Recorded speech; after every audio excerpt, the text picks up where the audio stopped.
what is going on, guys? This is the SS Ultimate Goku back with another video to do my NFL Beast Picks Divisional Round Playoffs. You know I have to time that differently because your stall, whenever you go up here, changes every week. Give me a countdown or something, brother. Oh. 1, 2, 3, go. But anyways, as you can see while he's drinking it, the Rainy 48 is here. No? Okay. Why? I haven't done that in years. It's your house. Yeah, you're damn right it is. It's your house! Do what you want. Yes, back talking more football, 4 games, 4 times the fun. Don't forget it's part of your daily diet or something. Yeah. So, yeah, this is divisional round. We have 8 teams remaining. 8 teams remaining. My Packers got screwed. Fuck you, referees, by the way. Anyways, yeah. Your team won. What do you think? One not done. I can tell you this, before we even get to it, I'm a lot more confident than I was last week. I think the part of that is that when we got skunked by the Ravens early season, we were missing 4 defensive starters. You didn't have Cooper yet. We didn't have Amari Cooper. We didn't have Khalil Shakir because he went out injured. We had basically 6 starters missing that game. Yeah. Not to make, because you know what? I don't want to make it about injury because here's the thing. At least we lost a regular season game because I have a feeling, and if any of you are Ravens fans, feel free to attack me because I don't care what you say anyways. If the Bills win this week, the amount of Ravens fans that are going to be crying, well, we didn't have Zay Flowers. Yeah, well, you got to get up and get over it. We were healthy at the right time if we happened to win. Yeah, and also, again, the huge, I mean, the advantage, Buffalo getting the home game, I think, is a huge, especially now that it might be snowy. I think the biggest thing, the snow isn't even the thing to me. Do you know who 2 of those 4 starters that were missing on defense were? Yeah, you were talking about it. Both starting linebackers. Yeah. Balin Spector and Dorian Williams were the guys that Derrick Henry ran over. He didn't run over 2 All-Pros. Mm-hmm. Yeah. So, I mean, it's going to be a balanced thing. I think it's going to be a good game. I can't wait for it. I think it's going to be the best game of the weekend. Like, I think it's going to be a really good game. I know how I feel? I played... Well, you're a Bills fan, so you're... No. I don't usually play the under on people because it'll screw a parlay immediately. The Vegas line set Derrick Henry at 96 yards over-under. I took the under. So you think he's going to be under 96? If the Bills are going to win, I think he's going to be under 96. Okay. The statistics show that if he goes over 100, it's almost certain that they're going to win. So, speaking of last week's playoffs, too, we both didn't do very well. We both were 2 and 4. Well, hey, I know you're upset about your Packers losing, but you can take solace in one thing. Your Packers played a good Eagles team tough. We did. The other team in your division are fucking choke artists. Way to go, Minnesota. We knew you were frauds. Well, you liked Sam Darnold, though. I still didn't think that they had any reason being where they were, and I said that last week. Yeah, you did. I always thought that he was better than Given, and it's the same thing I think will happen, and I said it last week with Zach Wilson. But I didn't think Minnesota had any right being as good as they were this year. Yeah, I mean, the thing with it is, it's just kind of weird because they were a game away from being home field, and a 14-team win team. It just seems crazy to see that they lost the game, but they did. But again, with the Packers, dude, listen, the only way you can, and you couldn't even realistically do that. So the only way you could realistically revamp everything with home field, would be. You have to devaluize the division. That's it. It's winners. It's like almost like the NHL does, because the NHL does that. What? Like they just go? Well, it's a series though. It's a yes, you still have the advantage in home field. The 7th game is always on your home ice. You get the first 2. First 2, next 2 are home, and then it goes 1-1-1. Yeah, so I mean, actually, might go 2-3. I don't know how you do it. Like I said a decade ago, like that if the road games, if they're a losing team, like if they have 7-9, 8-8 team, wins the division, they should let the wild card team get the home game over them. But I mean, the Rams were still they weren't a losing team. They weren't like a 7-9 team. They had 10 wins. So I don't know. It's a tough like way to figure that out on how you would decipher that, because again, the only way you can do is devaluate the division team. They still got a playoff spot, but they would get the road game instead. Or okay, that's what I was going to get to. You do like the NHL does, where you kind of eliminated, where you don't have 4 conferences, and it would be like the Northeast to Southwest. So you combined 8 teams in each. So you're thinking like 8 teams in a division now? Yes, because in that theory, the only 2 that are guaranteed your home field advantage are the winners of those 2. So first, second seed. And then obviously you're fighting for the first round bye still between first and second seed. And then 3, 4, 5, 6, 7 would go by record at that point. But they would still play each other twice a year then, or how would you? I don't know. I think it's because that's the problem. Is scheduling wise, it would be a nightmare. Yeah. So I don't know. It's tough to figure that one out. But yeah, I mean, I do feel I got to figure something out with the roads though. I know her, but I just don't know if we're gonna ever get to that point, unfortunately. But yeah, I mean, with my team, we played them tough. It was 10-0 at the half, and it was only because of the stupid touchdown, because of the referee's bull crap decision to not say that Nixon recovered the ball and not call a penalty on that either. Listen. Feel good about one thing. You only allowed 119 yards to Saquon, and that was on 25 rushes. I'm going to give my bold prediction already for Philadelphia's game this week. Saquon goes for over 200 against the Rams. That's my bold prediction there. You think he's going to get 200 rushing? I think he's going over 200 rushing. Despite the fact the Packers contained him? Yes. You know how many ran against the Rams, and the Rams have been very good against the run? Early this year when they played the Rams, 255 ground yards. He knows what he's doing, and he knows how to run. All right. But anyways, let's get to the games here. The first game, which is tomorrow, the Houston Texans at the Kansas City Chiefs. 4:30 start. Is that on ABC? Or ESPN, whatever. That is on ABC, ESPN, both of them. Okay. Yep. The Chiefs are an 8.5-point favorite. And yeah, that doesn't surprise me. They're the home team, of course, so the favorite. Home team. The Chiefs have only really lost one game, and that was to you guys in terms of the starters. Obviously, when they played the Broncos, they just had backups in the second time around. I think they played Houston this year as well, and they beat them. Yeah, they skunked Houston pretty good, I believe. Yeah, I just... They played Houston Christmas week. Yeah. You can't say skunked them, actually. It was only 27-19. As much as I want to say Texans are going to win here, I can't buy on that. I think the Chiefs do find a way to win this game. The refs! Not because of the refs. It's the refs. No, I don't think it's going to be because of the refs. I just think because the Texans are a young and experienced team, and the Texans are more of a veteran team. They know what they're doing. I'm going to give it to the Texans. I'm going to say it's close again, like the last one. I'm going to say it's probably like a 26-20 victory. It's going to be close. They're just going to keep it close, but the Texans will still, the Chiefs will still unfortunately hold on. Yeah, I don't want to say the Chiefs, but also if the Bills win and face the Chiefs, I'm not afraid of the Chiefs like I have been in years past. I mean, clearly neither of us thought that much of the Texans last week. We both picked the Chargers, and then they blew out the Chargers. Yeah. However, the fun thing about that was Nickelodeon, though. That was the only thing I that thought you hated the Nickelodeon coverage. I like the Nickelodeon. I love it. The dirty bubble. You know, did you notice? Do you because again, speaking of that, it is officially canon in the Nickelodeon game. C.J. Stroud's name is now Jellyfish Stroud. I love it. Did you notice? According to SpongeBob, the big thing here. You know why the Chargers lost?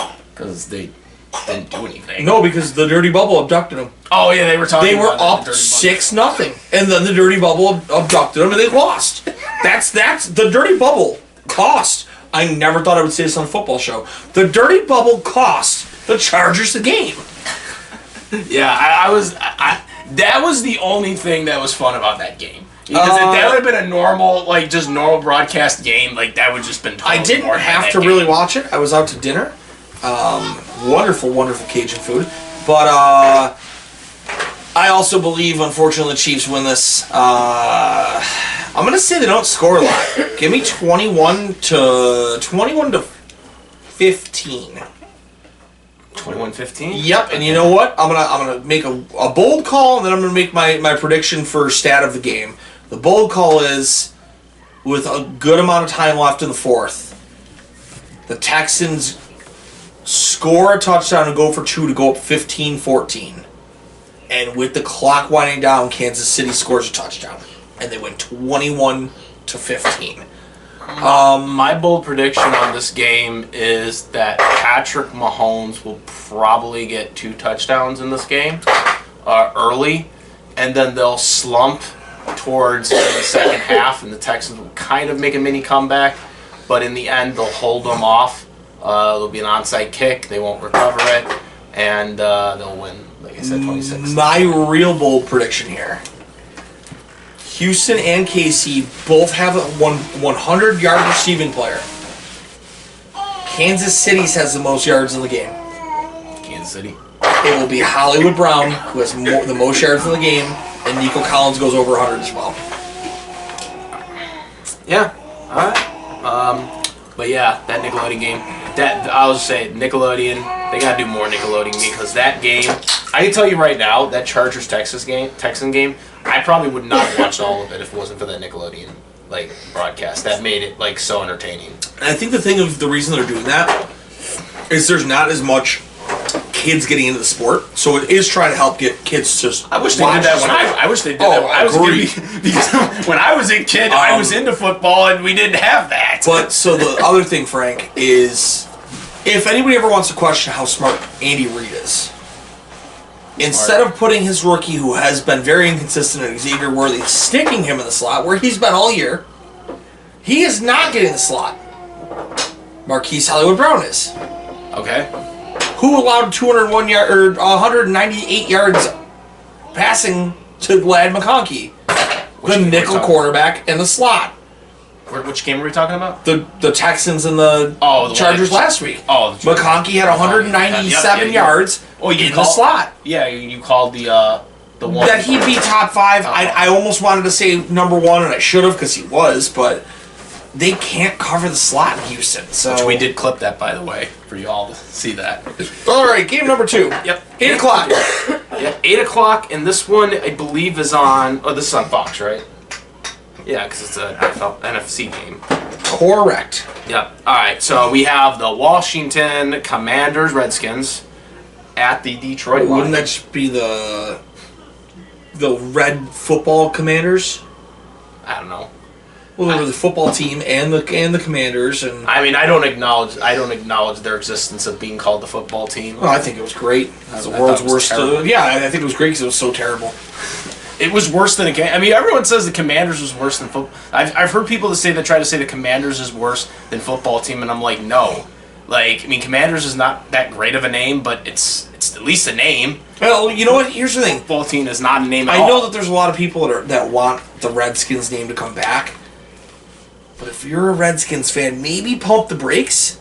This is the first time in about 30 years that the Redskins have been relevant. Well, that's just because I think Jaden Daniels is a great quarterback, But I mean, they're bringing back give them their due. They're bringing them back the throwbacks next year, supposedly. You know what could be the biggest nightmare for me? So there's that. You know what could be the biggest nightmare for me? What? Who did the Bills lose their first Super Bowl to?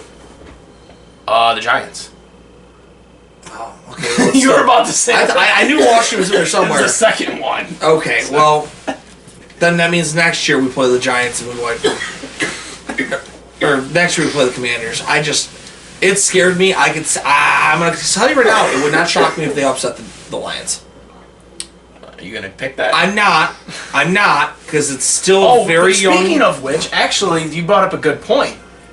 That year that the Redskins beat the Bills in the Super Bowl, who was the team they beat in the NFC Championship game? Was it Detroit? Yep. Listen, Jaden Daniels is fun to watch. I think as a Bills fan, I'd rather see the Commanders. Sean McDermott has a way of beating up rookie quarterbacks. However, end of the day, I do think Detroit is a powerhouse. I don't know if they're going... I'm not going to call it, but I'm going to say if either of these games are an upset, I think it's Washington has the most potential to upset in the NFC. Okay, but I'm going to go with the Lions. 38-35. Oh, so we had a pretty good game. Neither team can play defense. Alright, so for me... did we say that Detroit's the 9.5 point favorite? No, we didn't. Okay, well, they're the 9.5 point favorite. Okay, so for me, as much as it pains me, because I hate the Detroit Lions and I hope they don't win, I don't see the Commanders winning here. The Commanders were very inconsistent against the Buccaneers, and I really feel that was the whole concern we both had with them. And that's the thing, though. Like, I really feel that the Buccaneers lost the game. Like, I mean, they were controlling that game until Baker Mayfield fumbled that ball in the snap, and they got the touchdown. They took the lead and never looked back after that. I think if Baker doesn't fumble there, the Buccaneers probably win that game. Like, and they also they almost missed the winning field goal when it hit the post and stuff like that too. There's another thing there. The Lions are way more ready than the Commanders are. The Commanders are a younger team. They're going to be inexperienced. They're going to make mistakes, and the Lions are going to be ready for it. The only way I could see the Commanders getting it is somehow they would have to be perfect. They would have to not miss a beat on anything, and I can't see them doing that if they can do that against the Buccaneers. I'm taking the Detroit Lions to win this game, and I think it's going to be an easier win than what you think. I'm going to say the Lions do get 38, but I'm going to say the Commanders are going to be at 13. I don't think they do very good against them. My bold prediction for this game, and I don't know if I want to say it's super bold. It's not like the one I just had, but both Detroit running backs, David Montgomery and Jahmyr Gibbs, rush for over 80 yards each. Okay, my prediction is I think what's his Terry McLaurin. No, not her. No, the What position? wide receiver. Amon-Ra St. Brown. Amon-Ra St. Brown, yes. I think he's going to get 200 yards receiving in this game. Listen, as a big Amon-Ra St. Brown fan, that to me least the 200. That to me would cement more that he is as good as he says he is, because Washington's been very good against the slot lately. I'd love to see it. I love Amon-Ra. I think they're gonna really put their stamper on that, because they're hearing this whole time is all their fluke, or they're maybe not really. There are a lot of people saying that the Eagles are the real best team in the NFC. I've seen this on the media. I didn't talk that if it comes to them, that the Eagles are probably gonna be able to beat them even if it's in Detroit. I don't buy that, especially the way we played them last week.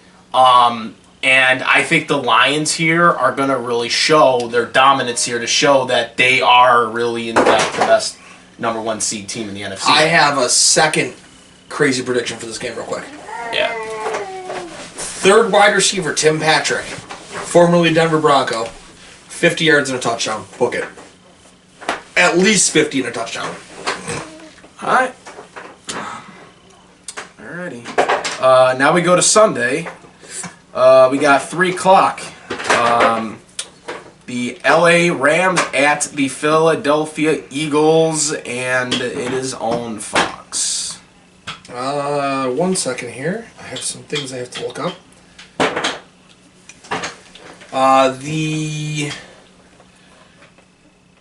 The Eagles are 6.5 point favorite. Okay. All right, I see what you did there, Vegas. Okay. Well, I really hate to say that the Eagles are going to win here, but they probably will win, because the Rams, I just don't really buy into the Rams. No, you and I thought the Rams had no reason winning 5 games. Yeah. All season. Yeah, and we beat them. And I really feel we played the Eagles tough, but I don't think they're in the same like category we're at right now. Like the defense that put on the Vikings was more of the Vikings just really, I think, the offensive line and Sam Bradford just not ready for it. I don't think we're going to see that here, especially like you already said about Saquon Barkley. I think he's going to do very good in this game. I mean, I don't see that defense doing the same thing we did against him. So I'm going to say the Eagles win. I'm going to give it a 27-14 victory for the Eagles. So the first thing I wanted to look up, the Lincoln Financial Field is indeed fresh grass. Yeah. Second, and you're going to hate me for saying this. What? The Rams have a better defense than the Packers. No, they don't. Hear me out here. However, it is much younger and much more much more mistake prone. The Packers, where they don't necessarily have all these highlight reel pieces, have a very veteran presence defense that was very good at holding down the fort across the board most of the year. The Rams, like, the only pieces you hear about the Rams are players from the last 2 years they've drafted. Colby Turner, Braden Fesk. That being said, I think Philadelphia and Nick Sirianni are going to take advantage of the youth of the Rams. And that's where they're going to turn this game around. Give me Philadelphia 28, the Rams 10. All right. Okay. And I already said early on my bold prediction: Saquon goes over 200. For my prediction, I wouldn't say he goes over 200. I'd say he goes over at least 100. That's not even a bold prediction. His last couple games, he's averaged 115. Yeah. But no, I think he gets over 100, and I think Hurts will probably get at least 1 or 2 touchdown passes in this game. Maybe a rush if it comes down to that tush-push stuff again. I mean, he almost faked us out on it the one time, but they just didn't catch it. But yeah, that's kind of my prediction for this game. All right.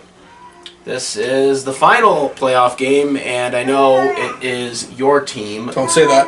But this is overall the game of the week. I mean, by far, matchup-wise. And on CBS, 6:30 Sunday, we have the Baltimore Ravens at the Buffalo Bills. The favorite Baltimore Ravens. You were saying they're still the 1.5 point favorite still. Yeah. Vegas, you better really check that. The problem is, Vegas doesn't control that. That's who the people are picking. Yes, Vegas sets a line, and as the bets roll in one way or another, is how the line skews throughout the week. Yeah, and I think it's more because of the team that the Ravens have, and they did beat them early in the season, but as we already pointed out, they didn't have 4 starters. They didn't have Amari Cooper yet. They didn't have Amari. They also didn't. They didn't have. They did not have a run game they could use because they were down early. Yeah. They didn't have Khalil Shakir, and for some reason they aborted the tight end, which made no sense because they had. I don't know if you know this. Fun fact: they had 3 receptions to Dalton Kincaid on the first drive. He finished the game with 4. Yeah. Kincaid was untouchable. And then they're like, you know what, time to abort this plan.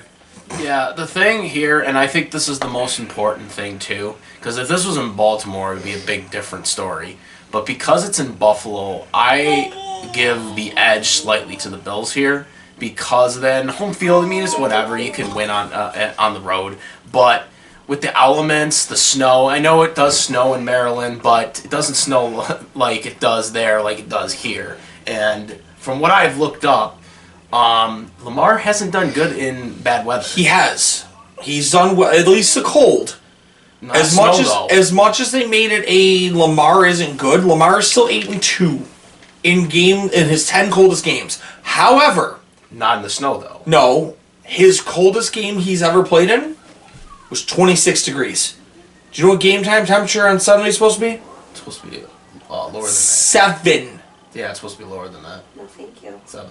No thank you to her, no thank you to the temperature. Well, I think she means both. 7 degrees. You really want to see somebody get shocked in a place that they never have? Lamar, for as good as he's been this year, is literally walking into a situation he's never seen.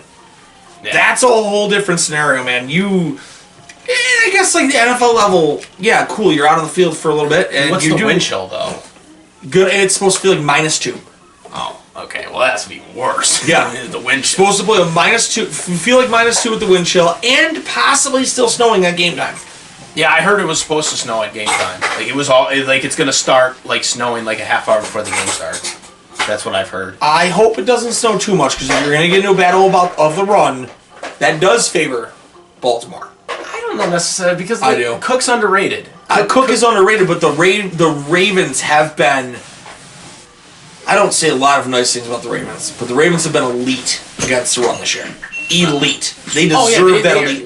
They are elite, but I think because a lot of people are going to look at this and be like Derrick Henry, Lamar. How do you not win with that? But again, Cooks is very underrated, and I think he can do very similar things in that situation. I think James Cook's best way of doing some big stuff is the Bills get moving first, passing him. I will say this. My bold prediction for the Bills, before I give my score, I'm calling 3 touchdown scores in this game. 3 players, 2 have a touchdown. Okay. Give me Derrick Henry for a touchdown, Keon Coleman, and James Cook. All 3 of them will have a touchdown in this game. I agree with Cook and Henry will get a touchdown. I think Josh Allen will also get a rushing. Well, I'm not saying he won't, but I'm saying those are the 3 I'm calling. That's what I'm The Ravens have allowed 11 receptions to the left wide receiver, or 11 touchdown receptions to the left wide receiver this year. Yeah. And they also are not going to have Flowers, by the way. He is. It's not officially inactive. Oh, I heard he's out officially. He has missed his 3rd straight day of practice. Harbaugh would not rule him out. He said, well, there's still hope. But if any of you have ever followed how injury reports, and I understand it's the playoffs, but how injury reports and practice works, generally if you miss all 3 days of practice, your chances are less than 5% that you're playing that game. And that's a Steiner math equation.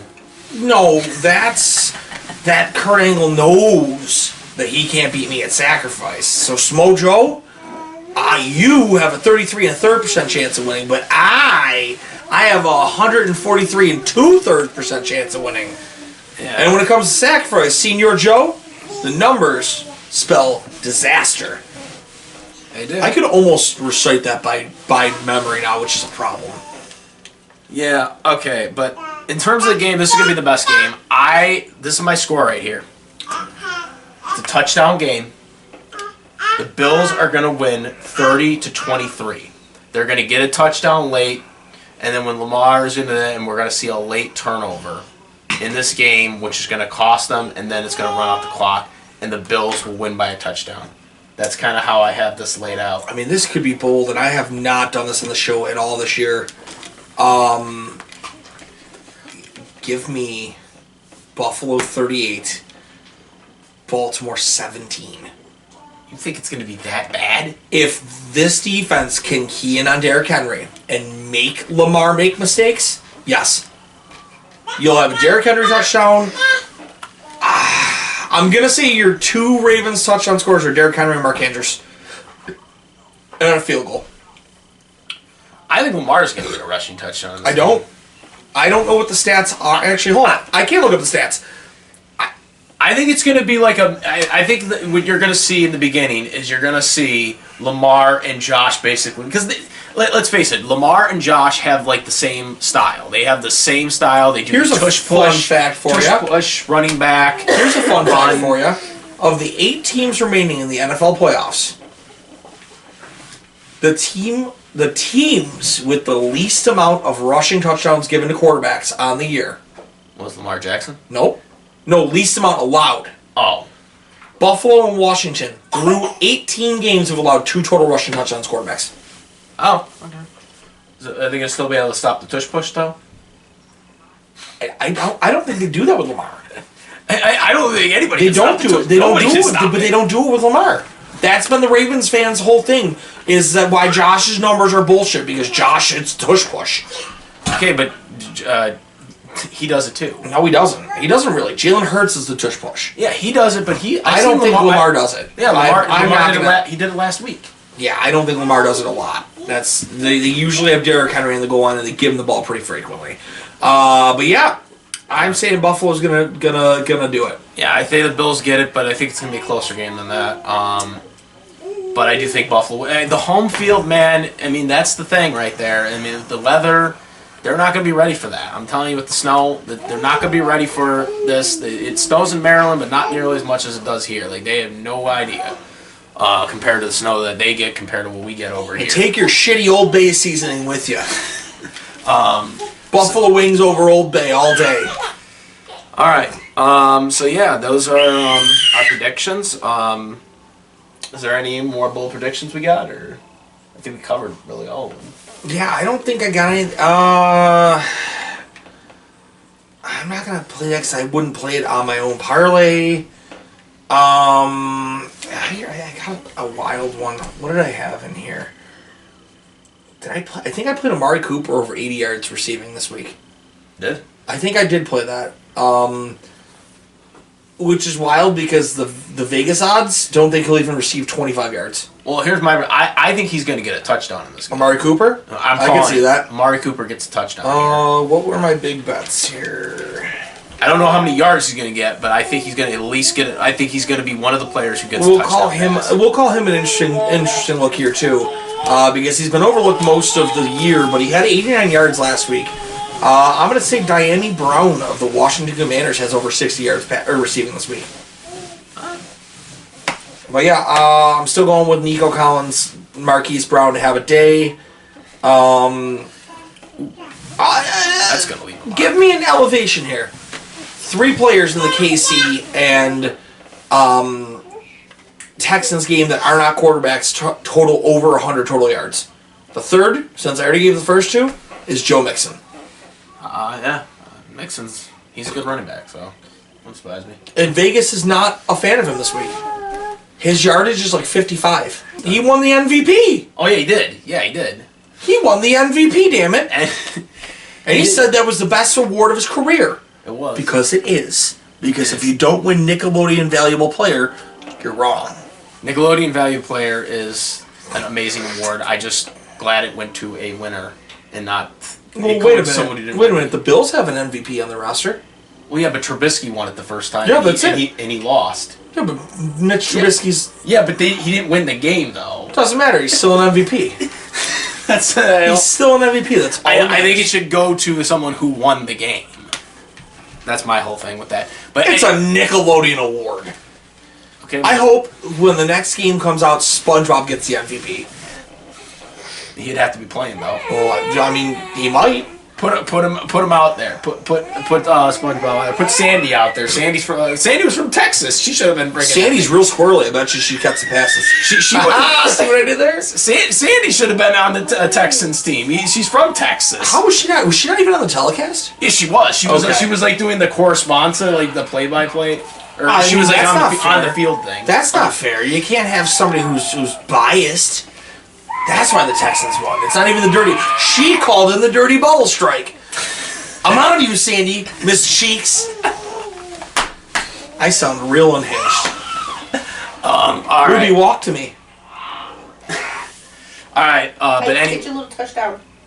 But anyways, make sure to comment, rate if you're listening to this on the Spotify too. Follow and then or subscribe if you're watching this on the website or on YouTube. No more recaps for the Packers because that's are gone until next season. But I mean, you could do like a recap of what the guys did in their offseason. Just really follow their Instagrams. I guess I could do that. Or the drafts, or the signings. I mean, that wouldn't be right away.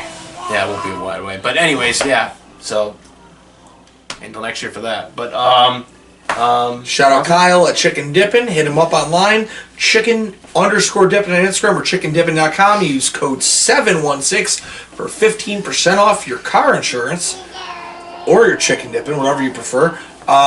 Hit up Rebel Nomad Adventure Gear. My friend Charlie really got us taken care of. I love it. I'm going to wear it when I disc golf. And I disc golf a lot. 37 straight weeks of disc golf. 37. I wouldn't throw like that. That'll get you in trouble. Okay. Yes, there you go. Underhand. There we go. We got you, Frank. And shout out to There's a Draft in Here podcast. Because we're almost back. We're getting ready to set that. Oh, you're doing that again? The Beast Draft? Or whatever? No. There's a Draft in Here podcast. This is with Heather and our friend Jesse. And we fantasy draft random topics. We've done Pokemon drafts. Oh. We've done this. Well, we already did the Pokemon draft. Oh. I cleaned it up with the Pokemon draft. We've done the Muppets. Muppets. Yeah, we've had some fun drafts. But yeah, and then the Yu-Gi-Oh one. They would not know anything about Yu-Gi-Oh. Oh. I have to adhere to my coworkers, and they don't know a damn thing about Yu-Gi-Oh. They barely knew enough about Pokemon. They drafted by cuteness. Oh. That's why I won that draft. You're okay. You're gonna draft all the cuteness. We're gonna draft all the strong, powerful Pokemon. But all right, I think that's got it for me. All right. So that's it, guys. Until next week, I'm the Ultimate Goku. He's the Rainy 48. We're out of here. See you next week for the NFC and AFC championship game.